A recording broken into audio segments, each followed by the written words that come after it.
Good evening. Hello, hello, hello. I am Chris Snowdon from the Institute of Economic Affairs. Thank you for joining us on this lovely sunny afternoon/evening for a discussion about, well, all sorts of things, life, happiness, health, and everything. We're specifically looking at how do we make the trade-offs in life between health and wealth, between risk and well-being. Uh, a lot of these issues being brought to the fore by the COVID-19 pandemic, of course. Going into lockdown required making a choice essentially between the economy and saving lives. There are different views on whether we went too far or not far enough on that, or too soon or too late. Coming out of lockdown equally requires taking calculated risks. You know, it would be a huge risk, obviously, to stay in lockdown. So it's not as if there's a risk-free option in any of this. A vaccine is at best months away, many months away, probably. We will have to keep making these kind of trade-offs for a while to come. We might have another lockdown, God forbid, in the winter. We'll certainly, either way, face disruption to our normal everyday lives, whether it's wearing face masks or the social distancing. So the question I want to ask this evening is, how should we balance risk? How should we make the trade-off between health and wealth? Is there a trade-off? Is there, in fact, a virtuous circle in some instances? And who is responsible for making the trade-offs? Can we just do them ourselves, or should the government do them? The fact that there's an infectious disease involved clearly changes the situation quite a lot. Even fairly radical libertarians would accept the need for more government intervention when we're dealing with infectious disease outbreaks.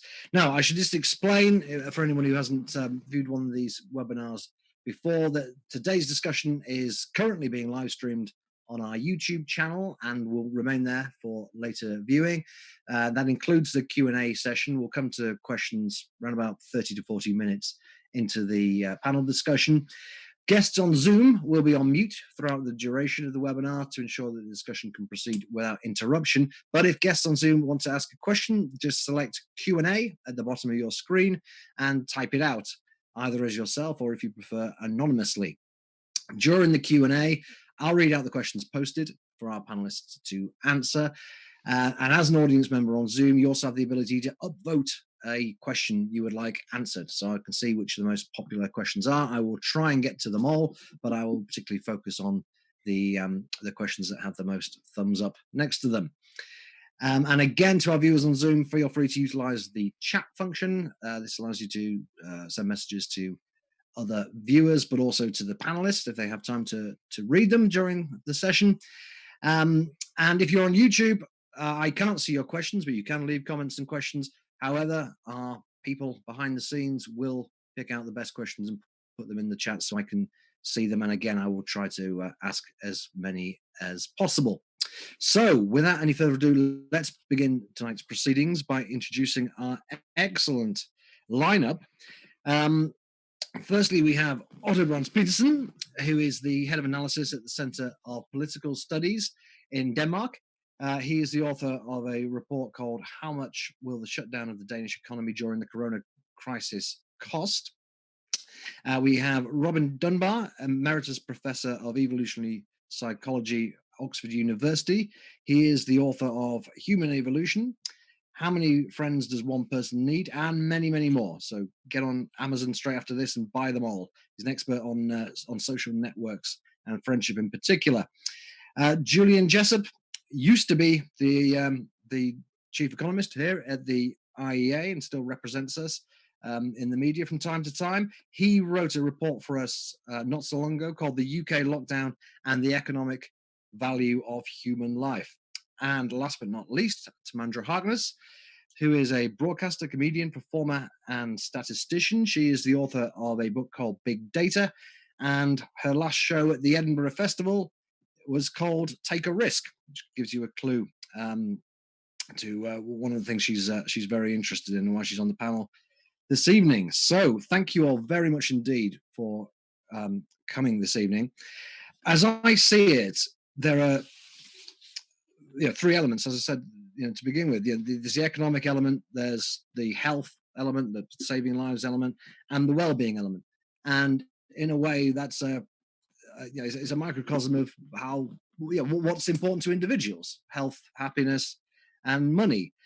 And individuals balance these things off themselves, and want to kind of get into what happens when the government is forced or chooses to balance them off for us.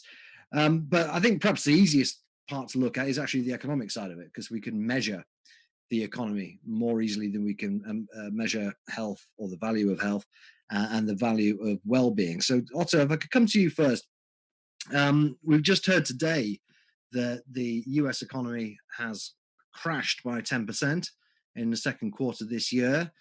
All the predictions I've seen suggest that the big European economies are going to crash by at least the same amount over the course of the year.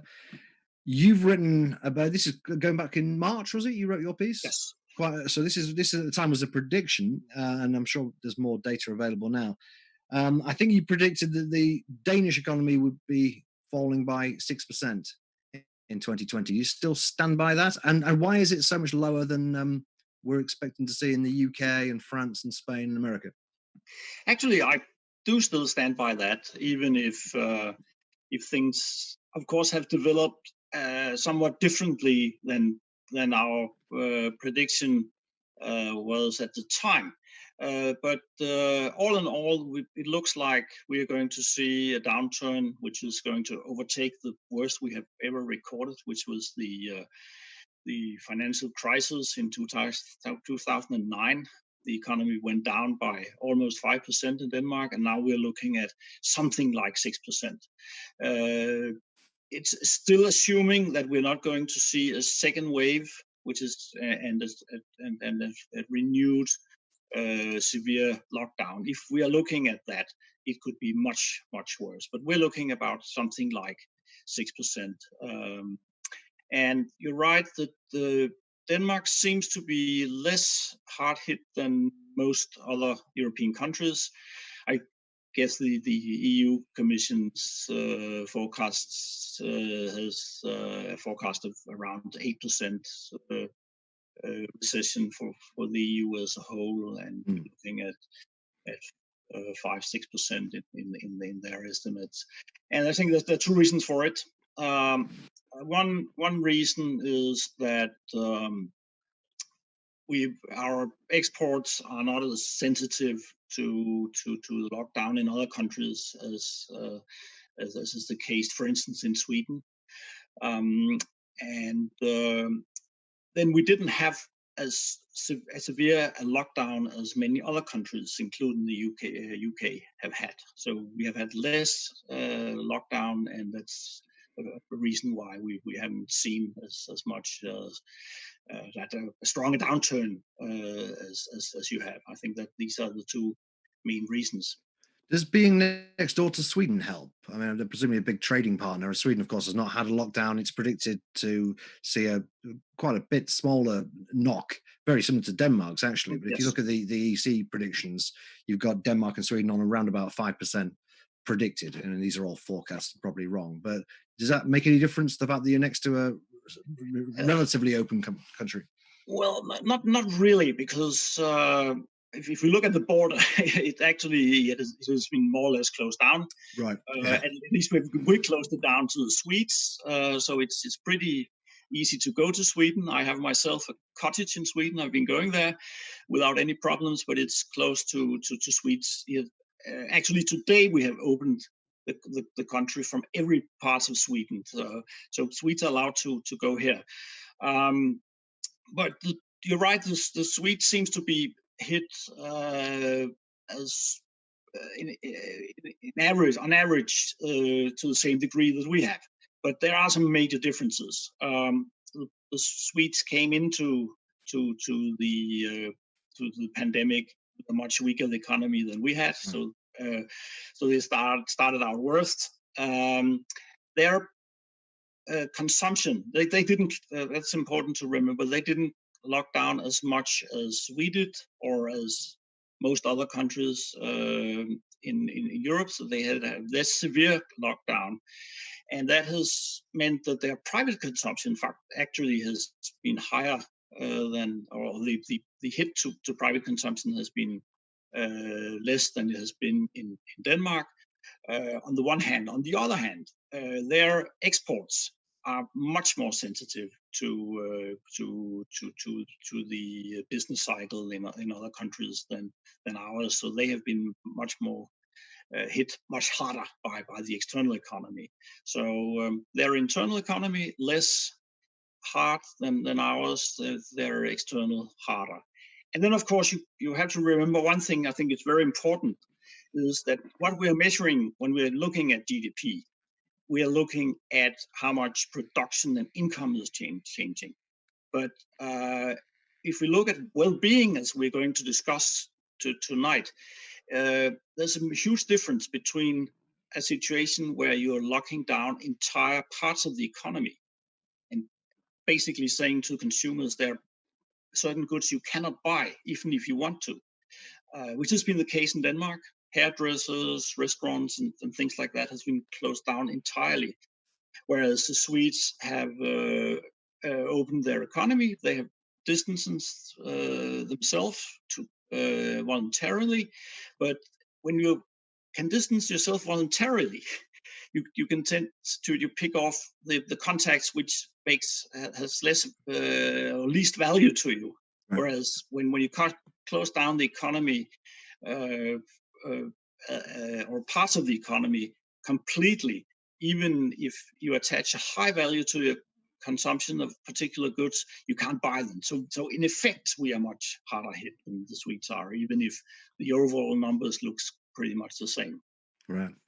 Julian, if I could come to you, you've also looked at the the economic cost of lockdowns, in your case in the UK, but you've also looked at the value of the lives saved. Now, I remember, I think it was in March, Toby Young got himself into one of his usual storms and was trending on Twitter because he suggested that actually a human life is not priceless and it might be worth a few people dying in order to not completely crash the economy.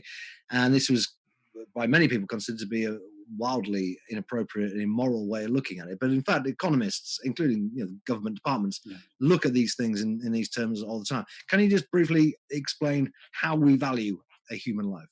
Sure. Well, I think, by the way, even Toby Young would recognise that what he was saying was going to be controversial. But I don't think we can afford to be squeamish about valuing a human life. As you say, economists and policymakers have to make these sorts of choices all the time. So, for example, if we could improve a road, some sort of road safety improvement, and if that costs only, say, £100,000 for every life saved, then I think people would think that's worthwhile.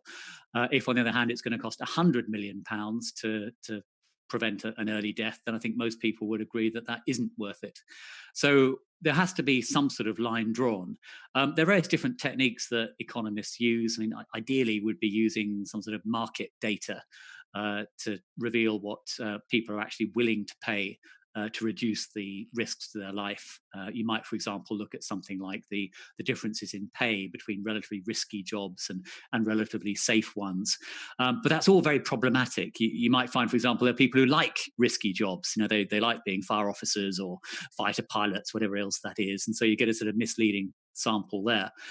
So what people tend to look at instead is sort of survey-based measures where they take a large group of people and ask them how much they'd be willing to pay to reduce the risk of dying in the next year by a certain percentage. And then they sort of aggregate up the total amount that group might be willing to pay. And they arrive at some sort of number for what society as a whole should be willing to pay to prevent one early death. There are lots of different numbers flying around, but typically in the UK, we use a number of about 1.8 million for the value of a preventable fatality. There's another concept as well, which is very important here, called the quality adjusted life year. And that's particularly important here because that takes account of how long people might have to live and also the quality of that life. And one of the things that Toby Young got in trouble for was pointing out that most of those who are at risk from coronavirus are either very old already or they have some pre-existing, potentially life-limiting health condition or possibly both. So if you are valuing their lives using the QALY approach, then you tend to give them a lower value of life than somebody younger. I think it's perfectly reasonable to take that factor into account, not just in how you value lives, but all sorts of policy responses during this crisis. So, for example, given that coronavirus mainly affects much older people, surely this has implications for how willing you are to let school children go back to education, or younger people to go back to work. So these are difficult and sensitive issues. They're what economists and legal theorists are called tragic choices, but I don't think we can duck them. We need to be willing to try and put some sort of monetary value on the risks to life, both those that might be saved from the lockdown, but also those that might be at risk, some of the harms we'll be talking about later. And to say that this can only be done on the basis of being willing to pay whatever it takes to save lives, I don't think that's a consistent approach. Right. Robin, if I can come to you, you've done an enormous amount of research into the value of friendship and social networks, social circles, and so on. I don't know if much research has been done over the last few months in this area with regards to lockdown, but I mean, what would you imagine to be the effect on the nation's psyche, as it were? What's the psychological damage of not just lockdowns, but other forms of social distancing, general solitude? I mean, lockdown's kind of finished for most people, but not everybody, of course. You still can't go into the care homes, I don't think. And also, how much does social media help to get over that? How much do things like this, Zooming and Skyping, help? Is that a decent substitute for actual human interaction?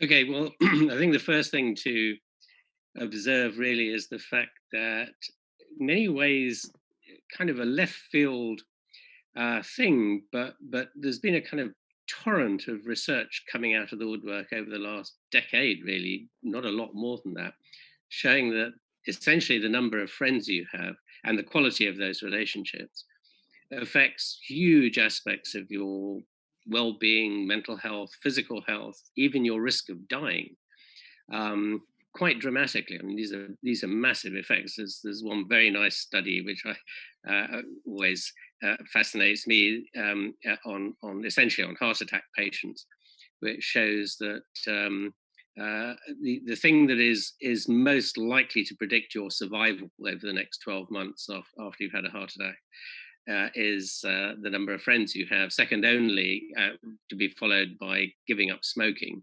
But everything else, including all the pills that the medics throw at you and whatnot, and how overweight you are, and how bad the air is where you live, trail somewhere far behind. So it is a major effect. And I think one of the problems in this context is that the quality of friendship is not so true of family relationships, at least from our research, but certainly the quality of friendships really does depend on how frequently you see the people involved, and the relationship, the quality of those relationships is extremely sensitive to that. So if you stop seeing a close friend within a matter of 2 or 3 months, they will start to slide down the slippery slope, heading towards becoming an acquaintance in maybe a couple of years' time. In other words, somebody I once knew and had a relationship with, but I might remember at Christmas time, maybe.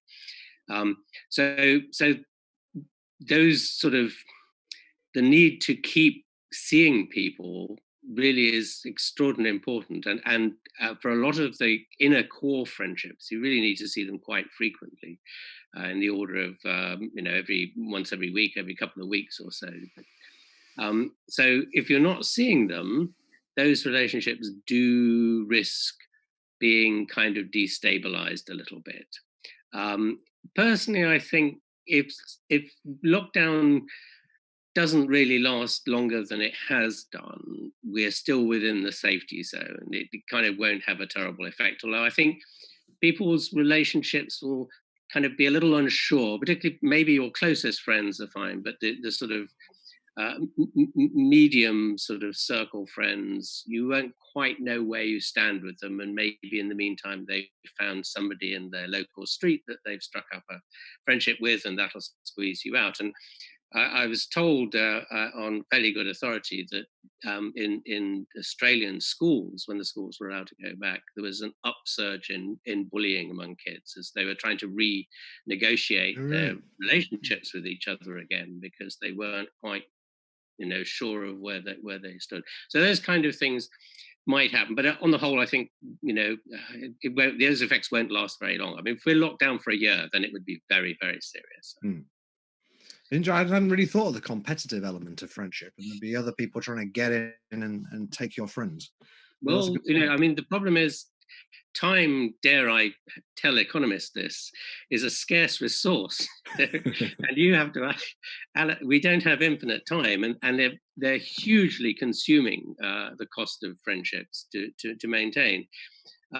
So about 40% of your total available social time, which is roughly 3.5 hours a day, is given to just 5 people, the 5 people who mean most to you, and another 20% to the next 10 people sort of out in the layer beyond that. So 60% of your time is allocated to just 15 people. And that's a huge amount of time being devoted to these people. Not every day, but certainly sort of over the course of a week, it's averaging out at those sort of levels. And for you to be able to keep somebody in one of those circles means essentially you have to keep everybody else out. I mean, because you just don't have the time. So if somebody new hoves into view on the horizon you think might make a good friend, you've seriously got to, in effect, I mean, you don't sort of sit down and rationalize this as economists might, but subconsciously you have to value their relative benefits to you, if you like, and the warmth of the relationship and all these kind of things. And somebody may slip out, and we had a very nice study which showed that a new romantic relationship cost you two friendships, basically. I can believe it. Be warned. Samandra, in order to make these trade-offs, in order to get the balance right, we need to understand what the risks are in the first place. Do the public understand the risk of COVID correctly? I saw a survey yesterday that suggests that people overestimate the number of people who died from COVID-19 100-fold. Suggests perhaps not everybody does. What do you think? Yes, I mean, I think there's always various layers of risk. I think on the strictly numerical level, yes, most people don't understand the risks generally, and also the risks to them very well.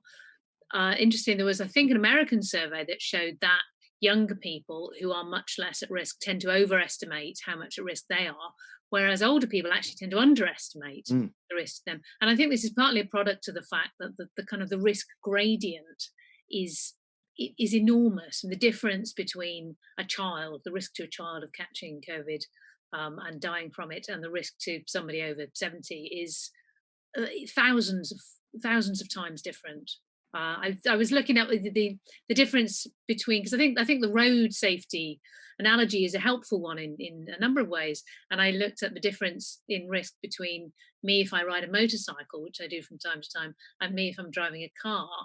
And if I ride a motorcycle, then on average, I have a 12 in a million chance of dying for every 100 miles I ride. Which doesn't sound much, but if I was in a car, I'd be 100 times safer. But if you look at COVID, the difference is vastly more than that. I mean, a child is at effectively zero risk of dying. Somebody over 70 is about 10,000 times as likely to die. I mean, even so, it's not a death sentence. Even if you are in your 80s and you're not in good health and you catch COVID, you still have more chance of recovering than not. But it's really not good news. And I think that is one of the confusions, is we've been given a kind of blanket message that, especially early on when there's a lot more of the illness around, if you went out, if you went and mingled with people, then effectively it was murder and suicide, which is why I think now people are finding it hard to go, oh, so are we meant to go back to work now? But I think in fact, I mean, the difference in risk is huge, and that is one thing that's really confusing people. And then you add to that the fact that we actually have different appetites for risk. Some people do actually think that riding a motorbike or a bicycle is a perfectly acceptable level of risk. Other people won't go out unless they're in a Volvo with all modern airbags and everybody's seatbelts done up, and even then they won't drive above 30 and so on. So there is also a subjective element, which I think is reasonable. I mean, I think it's right that we have different attitudes to risk. That what to one person is acceptable is not acceptable to another. I mean, I think one of the difficulties we have with COVID is that it is this very, very different level of risk for different people. And even with the underlying health conditions, I mean, I think it's one thing to say, oh, well, they were more at risk anyway. But sometimes we're talking about people with diabetes or asthma, or asthma, yeah, who are quite overweight, but you're not necessarily talking about people who could expect to die in the next few years. You know, they may have a perfectly good quality of life. They're just at particular risk. So that's a kind of like a lottery of you're saying, oh well, you know, you can go out on a rickety motorbike that might explode at any moment, and you're in a bus.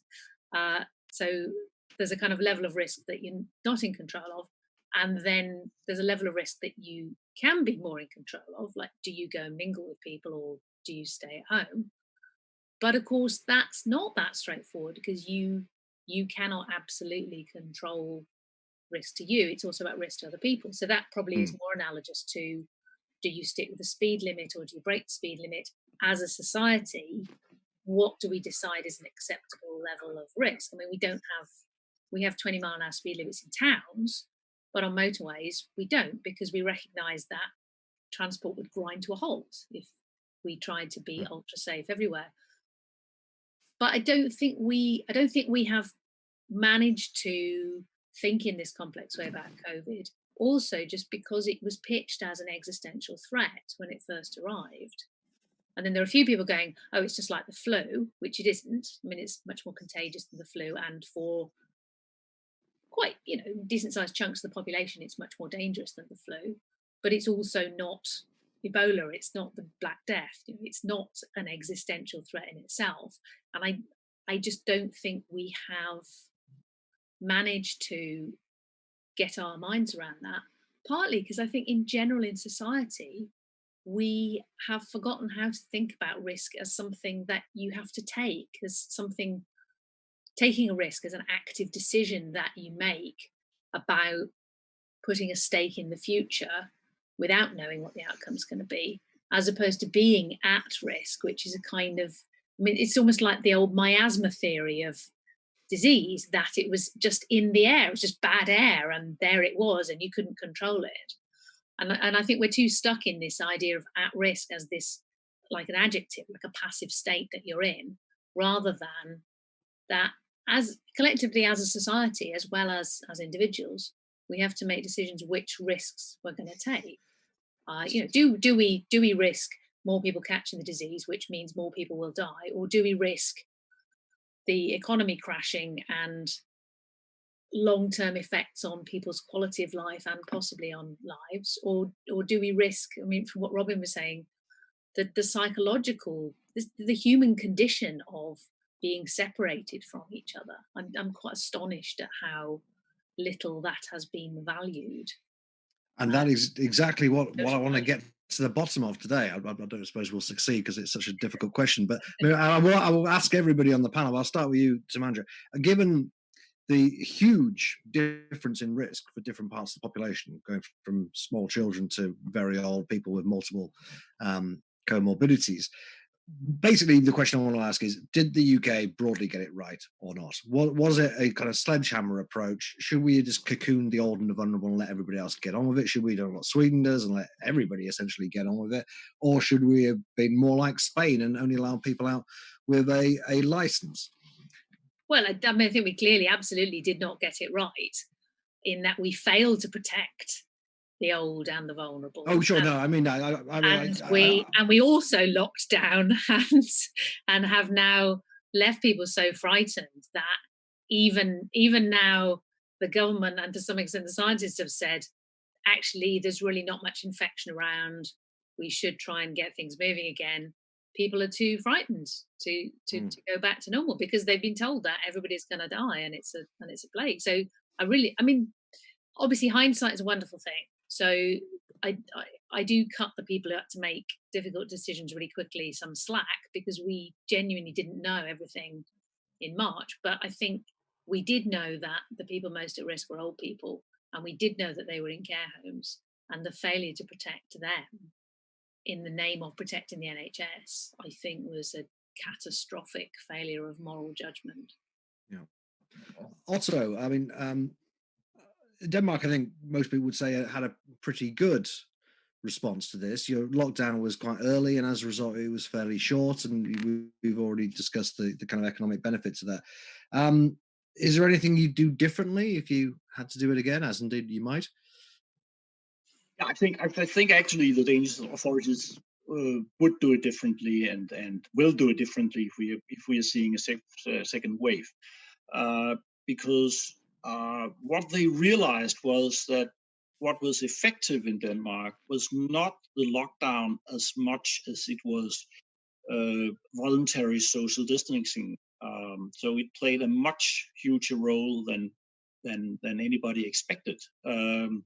And if you look at this as an economist, you also have to realize that there are trade-offs between centrally planned lockdowns and voluntary social distancing, in the sense that if people react to risks, and we can discuss how they react and how quickly they react and so on, but if you adjust your behavior to the actual risks, if you lock down the economy and that has an effect, then you might see a reverse effect, in the sense that people on their own are willing to take larger risks because the risks or they are willing to have more contacts because they're less risky. So it is a question of how if we are going to, and I think that this probably is going to be the case, that we have to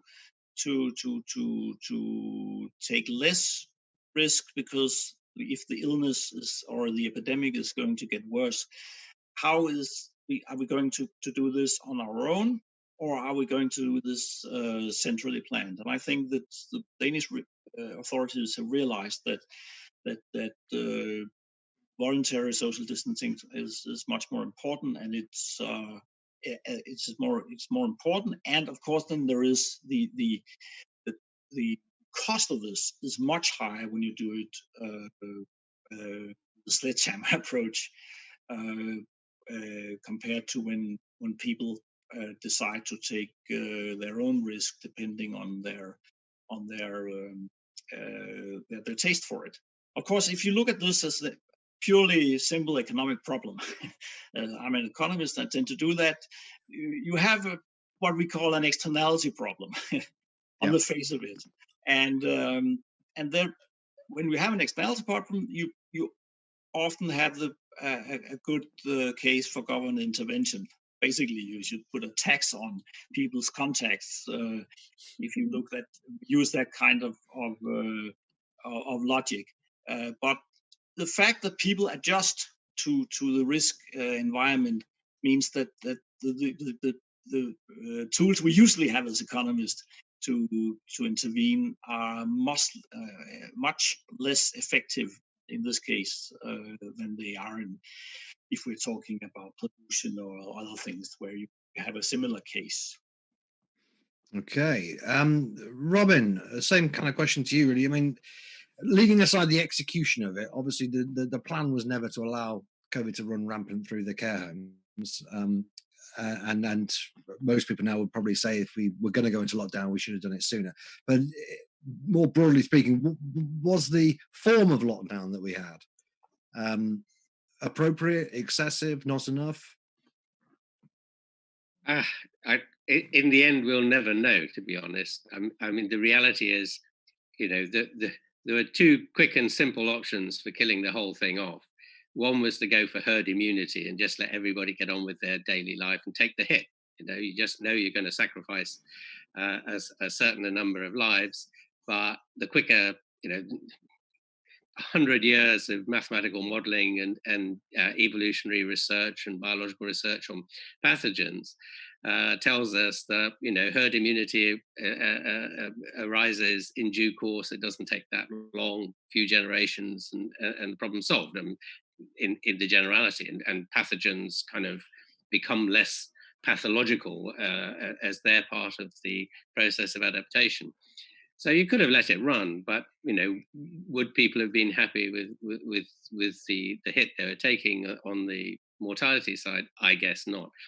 And on the other hand, if you really wanted to kill it off, then absolute total lockdown by everybody, so nobody moved out of their house for 2 weeks, would have exhausted the supply of pathogens.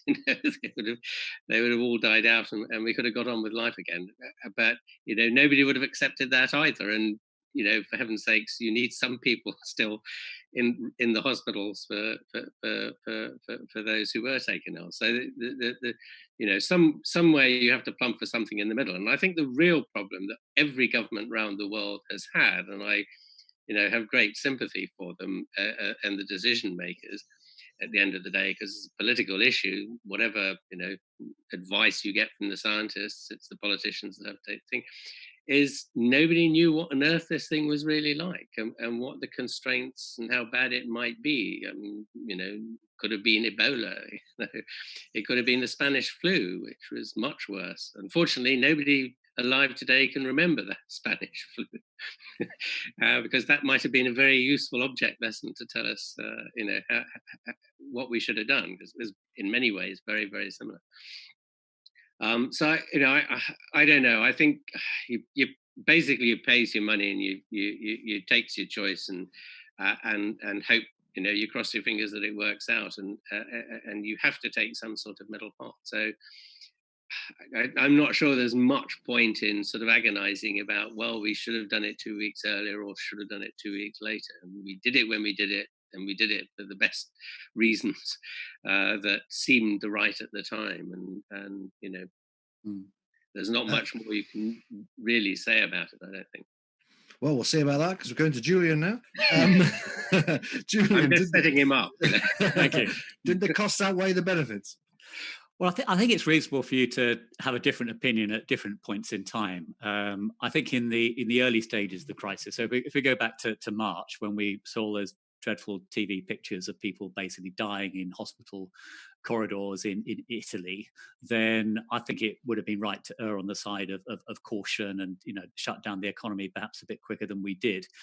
Interestingly, actually, there's some evidence from the Spanish flu crisis of 1918-19 from different US cities. Those US cities that imposed a stricter lockdown more quickly actually did better in the longer term. So they took a fairly big hit to begin with, but they recovered from the crisis better than others. So there's some historical evidence that the right thing to do was err on the side of caution. But as time has gone on, first of all, we've learned more about coronavirus itself. As I say, we've got a very clear idea of who's vulnerable and who isn't.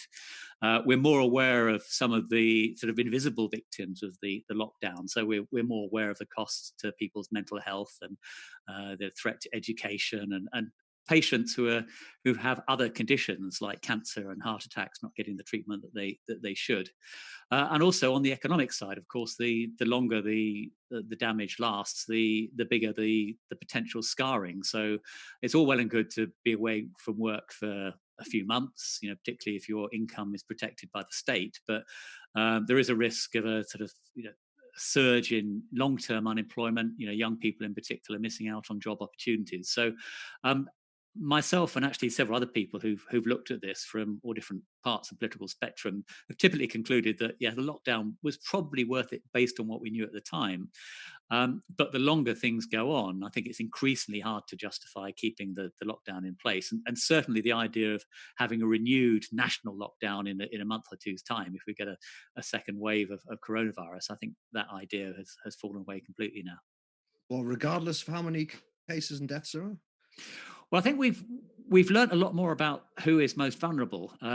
Now, clearly, if the second wave is different from the first wave, and lots of younger people are at risk, then we might approach this differently. But we know who are most vulnerable to coronavirus. So the idea of having a renewed shutdown of schools, for example, in the context of a virus that is mainly damaging to much older people, I think we wouldn't respond in the same way to a second wave as we did to the first. Thank you. Right. Now, I want to get to some questions now, but just as a sort of segue into it, I was looking at the happiness research from the Office of National Statistics. They've been measuring happiness. since about 2012. I find the whole thing fairly fatuous, I must admit. I think we've got the slides. We can have a quick look at it. But one of the objections to this kind of research is that it never changes. My friend Jamie White predicted in a book some years ago that the happiness score in Britain would always be somewhere between 7 and 8. And you can see that just up until the COVID crisis, it was almost exactly 7.5, and very little had changed ever since they started measuring it. So it's interesting to finally find something that does actually have a significant effect on these figures. You can see anxiety going up from a score. These are all out of 10. Anxiety goes from 3 to 5. Happiness goes down from 7.5, drops as people are getting nervous about it, and then plummets to less than 6.5. The two things I would mention about it is, firstly, notice how quickly it gets back, not quite to normal, but even during lockdown, it was rising. People's happiness levels were rising. People's sense of whether their life was worthwhile didn't really change very much. And the anxiety came down between April and June quite sharply. I mention this partly because I saw a study last week from South Africa. I'm not sure how robust it was, but again, it was a happiness study. South Africa had a very draconian lockdown. They've also banned the sale of tobacco and alcohol for reasons I'm not quite sure about. And what the study found was that people actually got slightly happier under lockdown. And the number of cases of COVID, number of deaths from COVID didn't have any effect at all on their happiness. But the ban on alcohol did. I'm not sure how robust this stuff is, but it rings true with me. Let's put it that way. Which brings me to, and I want to talk about pubs in a moment, because I know Robin in particular has written about the social benefits of pubs. We've got an anonymous question here. I enjoy a glass of wine or two, my dinner, and often a cigar after, and I am willing to accept a shortened, but for me, much more pleasurable life as a result. Do governments, to your knowledge, ever consider life quality in their considerations, or do their metrics only ever take account of the number of years of life? And we can't go around the panel for all these questions anyway, but if you'd like to take this one on, please. Is that a nod there from Julia? Yep. Yeah. Well, definitely, yes. I mean, that's the whole idea of the quality, the quality adjusted life year. So when in particular you're assessing the whether a new medicine, for example, is value for money for the NHS, the statisticians or the health economists would take account not just of the number of years of life that is being added by a good medicine, but also the quality of that life. And that assessment in terms of the quality of life is based on surveys. For example, would people rather spend a certain amount of time in a wheelchair or a certain amount of time stuck in bed, and how would they trade off those different things? So yes, and those sorts. But the quality, as I understand it, the quality is only based on health considerations. So it's things like chronic pain and disability. It's not actually based on how much you enjoy a cigar or wine, or how happy you are. It doesn't take account of how incredibly bored you may be being relatively healthy in a nursing home. Is that right? I think it would take account of the latter, how bored you are. Would it? That would be sort of part of your, whether you want to be stuck in bed in a nursing home or whatever. But I certainly think in terms of things like smoking and so on, no, it would not take account of that. I mean, some people would clearly like a cigarette and would be happy to live for a shorter period of time. Generally speaking, that's not taken into account. But for government interventions, like, for example, paying for a new medicine on the NHS, then the quality of life does get factored in. This looks like a question for Tamandra to me, and another anonymous one. Is it true that the less risk you face in your life, the more risk averse you become? I don't know that definitively, although my hunch is that is true. But I know that there is research showing, if you like, the opposite, that if you make things, I suppose, no, it's not the opposite. There is research showing that if you take a particular thing and make it safer, then people will do it in a more risky way to compensate. So as if we have a kind of comfortable level of risk that we're prepared to accept. The example, I think, the research, the classic research is when seatbelts were introduced, people wearing seatbelts felt safe to drive a little bit faster. So they kind of, and then there's been various other traffic things where if you reduce, cycle helmets. Well, actually, cycle helmets interesting because that's more about how drivers relate to the cycling. Right, So that's kind of odd. But things like if you reduce visibility along a road, people slow down because they can't see as well, which is obviously really sensible. But so yes, there is some research showing that we kind of adjust to an acceptable level of risk. But the bigger existential question, whether if you become used to being safe, you become more risk averse, I would say looking at society suggests that that's true, in that, I mean, I wouldn't necessarily compare this pandemic to the Spanish flu, but I would compare it to maybe in the 50s and 60s we had flu epidemics, which killed quite a lot of people. I think at one point in one of them, a hospital had to close because half the nurses were off sick with the flu. So, I mean, it was certainly comparable in its impacts. There was no lockdown, there was no shutdown. Probably at least the same number of people died, but it wasn't seen as something that you would either want to or that you could possibly do to close society down in that way. So I think we may be partly seeing an effect of the fact that we live very low risk lives. We're very, very unlikely to die of anything before we get old. And so the idea of people dying prematurely seems much more shocking to us. The other thing is, I think there's a very big existential thing in society, which is that if you're being asked to take risks, then you want to know what you're taking the risks for. You know, I mean, like we have in the past had wars, and people volunteered to go and fight in the war because they felt they were fighting for something. And in this emergency, we've all been asked to make sacrifices in order to save the NHS, so that it can save us. So there's this kind of circular thing that being safe and not dying is the ultimate value, which is a bit of a circular thing. And I think we do slightly lack a social sense of mission, of something that would be worth taking a risk for. Even, I mean, the idea that getting children back into school to have an education and a normal life and children's friendships when the children themselves are not at risk, the idea that that is not a really valuable thing, and a thing that teachers, who on the whole are young and female and a lot of other low risk things, that they would not see education as something valuable and worth taking a bit of a risk for, is astonishing. But I think it does kind of fit with our society, where safety has become a value in itself, and we lack things to hold up against it and say, actually, this is more important than safety.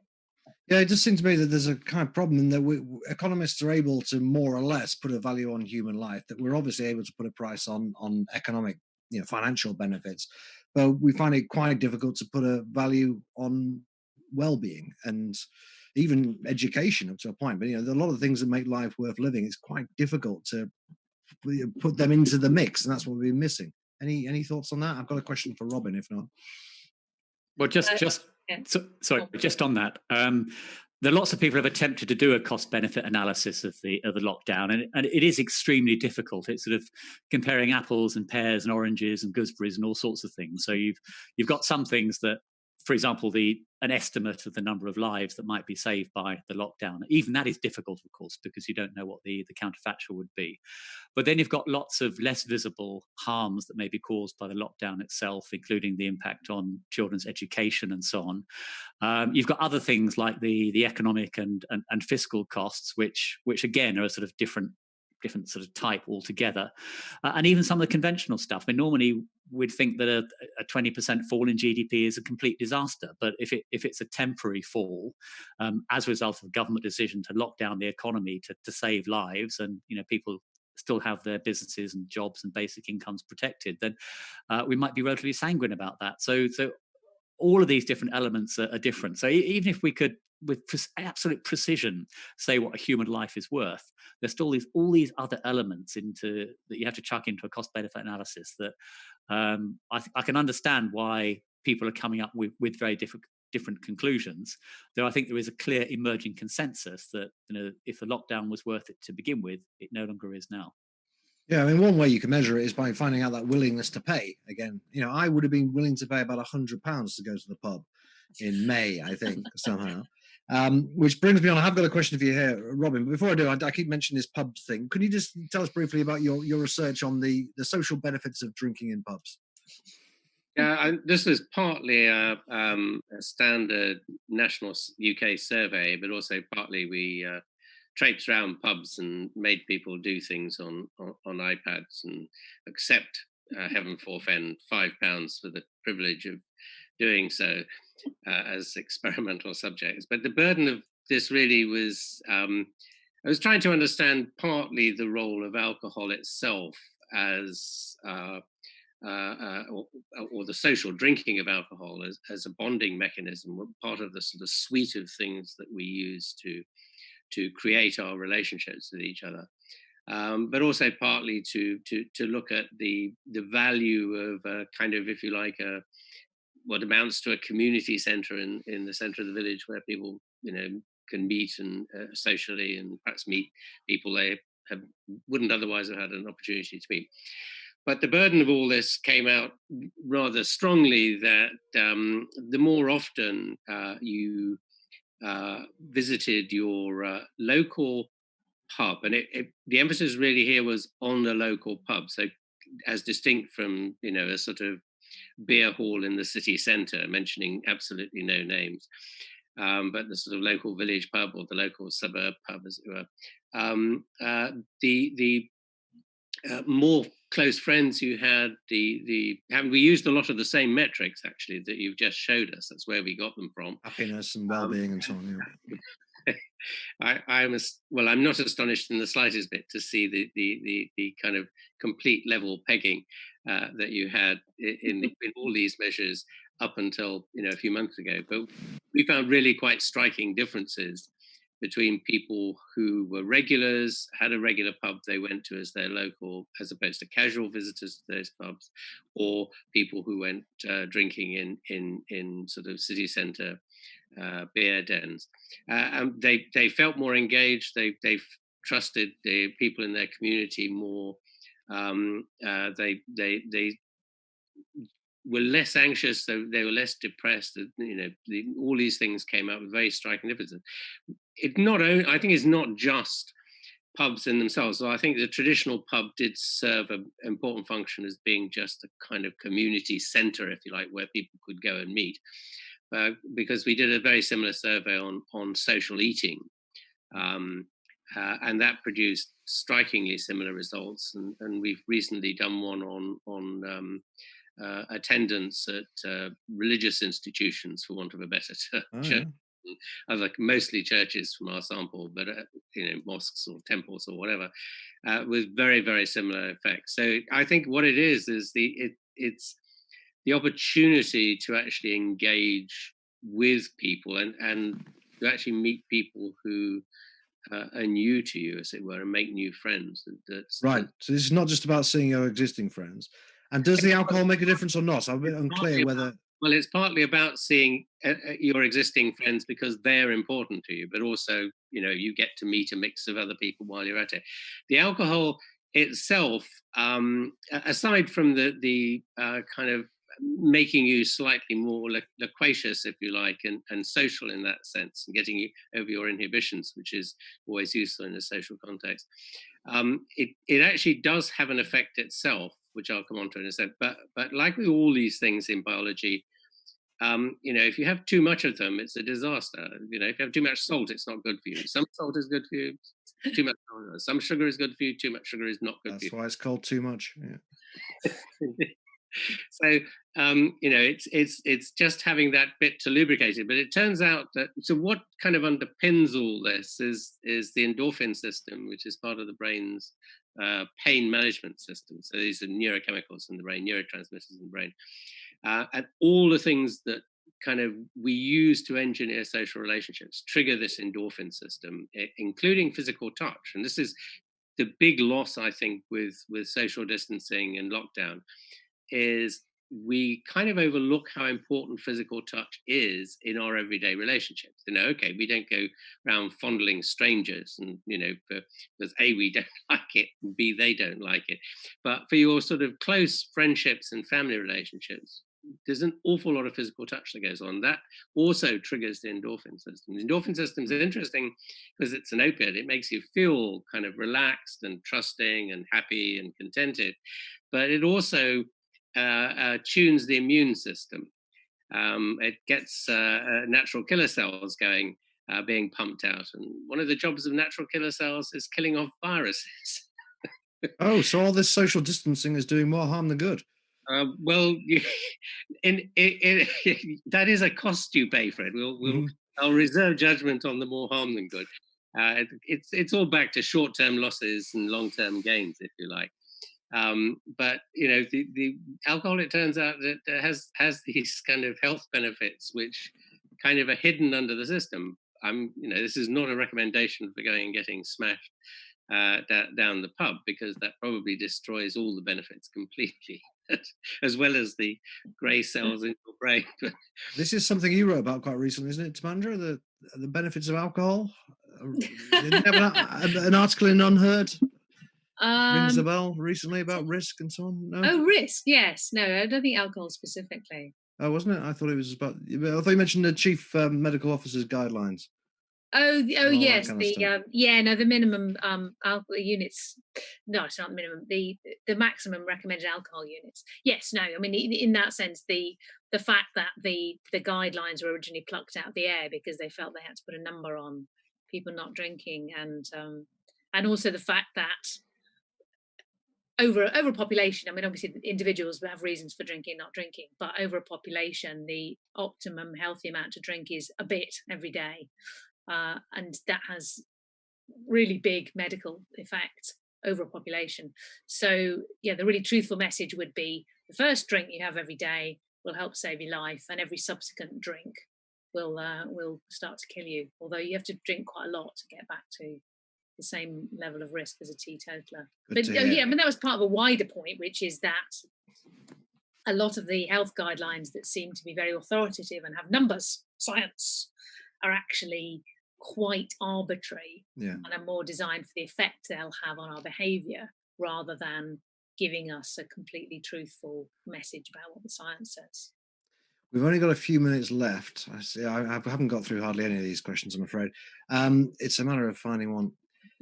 I think maybe should we end up just talking about masks? In a way, the face mask debate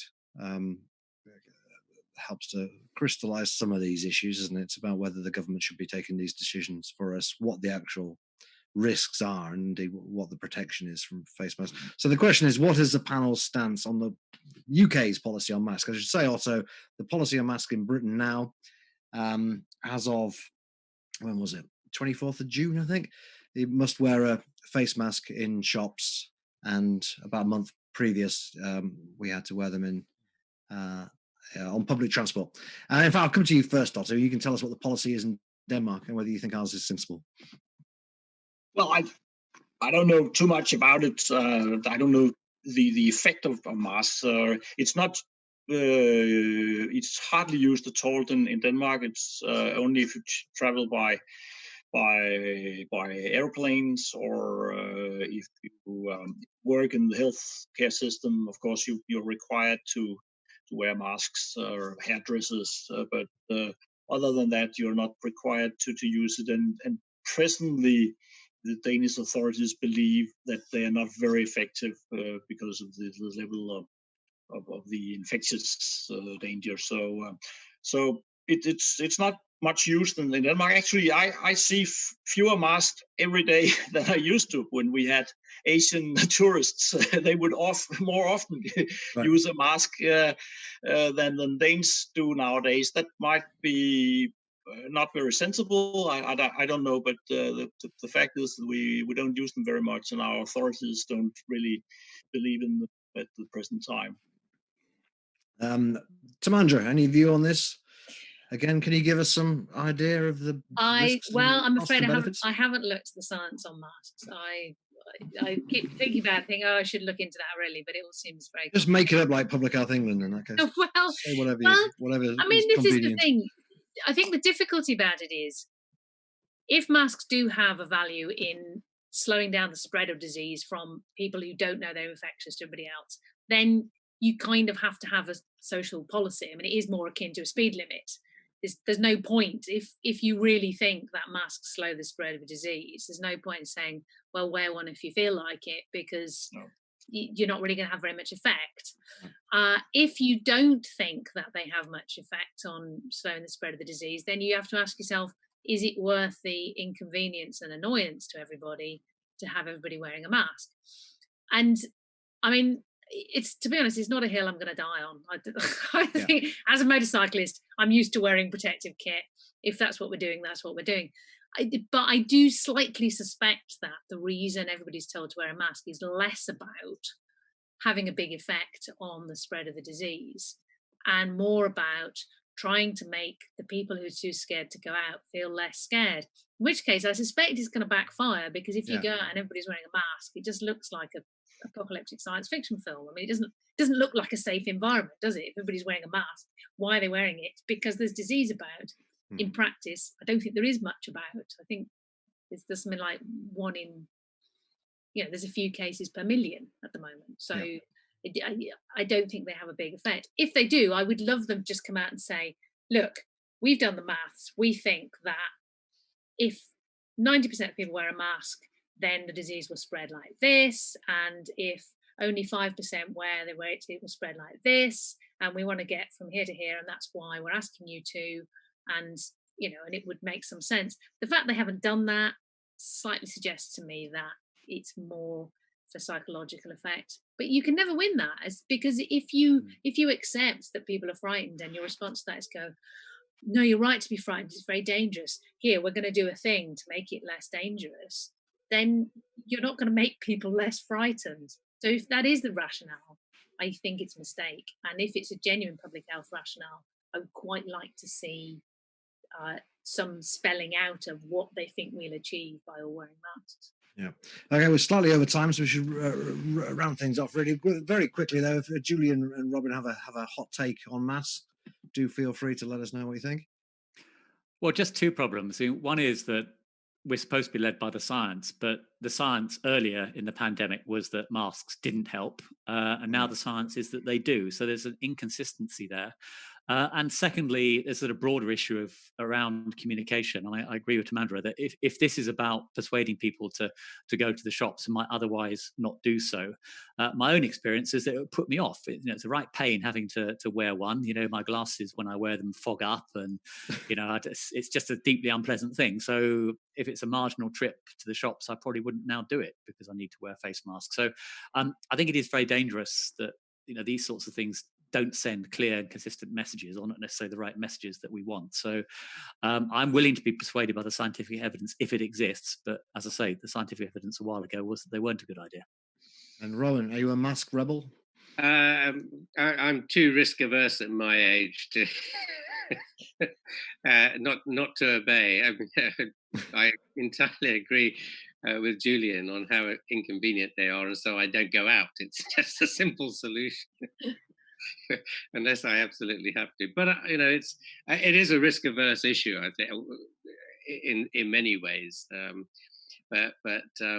I guess the real problem, which is sort of everybody's sort of kind of pointed to, is the fact that I don't know that we really know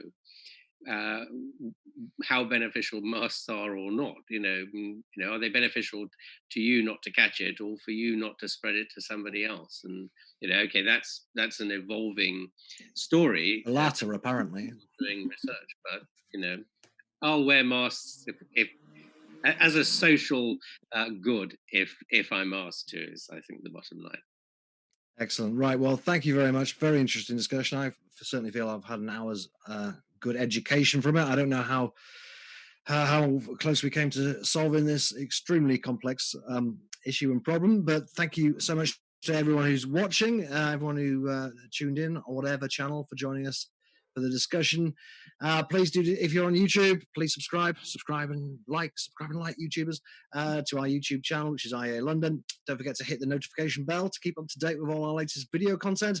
You can also follow our podcast, iapodcast.podbean.com, and visit our website, which is ia.org.uk, where you can also sign up for our e-newsletter, which is called IA Daily. I would also like to give special thanks, especially to our beloved IA donors who play such a crucial role in enabling us to do what we do. And if you're a viewer who's not a donor to the IA, if you want to help us keep our content going, please do consider making a contribution, no matter how modest. It would be a huge help. And you can do that by going online at ia.org.uk/donate-now.